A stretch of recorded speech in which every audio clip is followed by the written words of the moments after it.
So we're going to talk about what you do when somebody grabs your clothes. Now, why would they grab your clothes? Generally, it's because they want to get you off balance. So they're going to try to move you around, control your balance, okay, control the distance between us as well. So we need to be careful. If somebody grabs our clothes, they might be trying to stop us from escaping, or they're getting a weapon or something like that. So we need to be very aware of what the other hand is doing when we're going through this.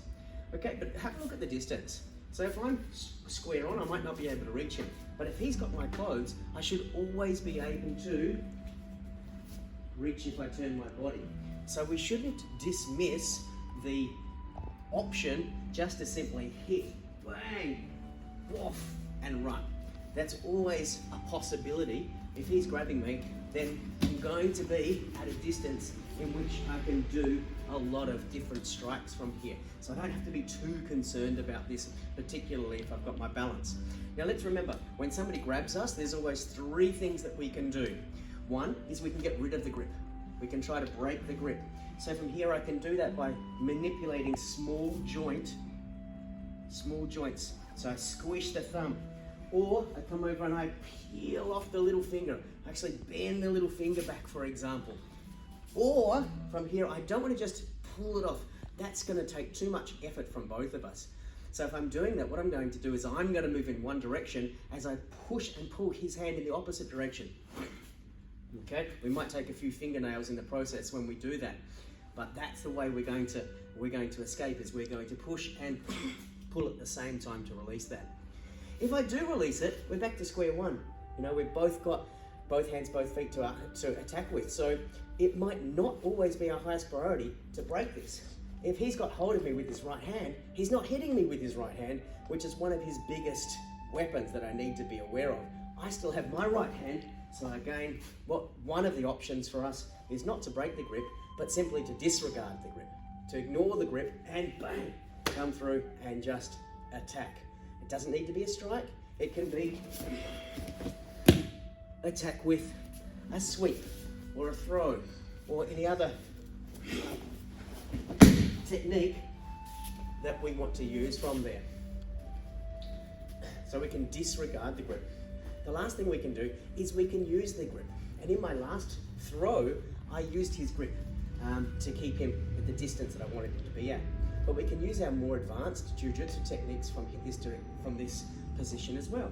So from here, flick the eye so he's distracted. I can use that to turn this over, increase the connection with his hand by having a good posture, flaring out my chest a little bit, and making sure I get rid of all of the room in the joint. And then the smallest little action of my little finger only is going to be enough here to lock that on. So let's have a look at that again. If he grabs, distract him, bring it in from underneath. I'm using this hand here to keep my body straight so he can't just push me and turn me around over here. Then from here I turn it over and I use my elbow for distance and control.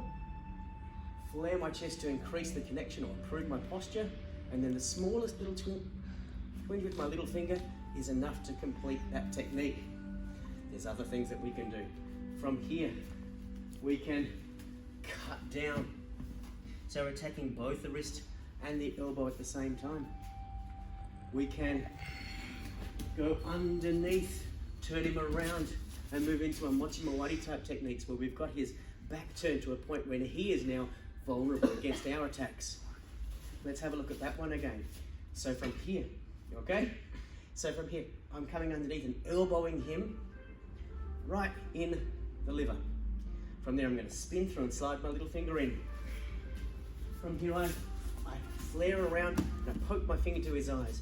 Then I roll it up, bring it around in front, and there's my opportunity to lock him up or simply throw him down to the ground. We might do this one from the other side. Maybe there's resistance if I try to go this way. If I try to bring it this way, there might be resistance. So if that's the case, I come down to the hand, lock it up, increase the connection again, and from here, at the same time as I lock this on, I move my leg backwards, and then I bow. So I get a konohagaishi technique from stand up. Let's have a look at that again. He grabs, I go increase the connection, follow that through. So you can see they're just a few examples of the types of techniques that we can use when somebody grabs. But those 3 options are to release the grip, ignore the grip, or to use the grip, or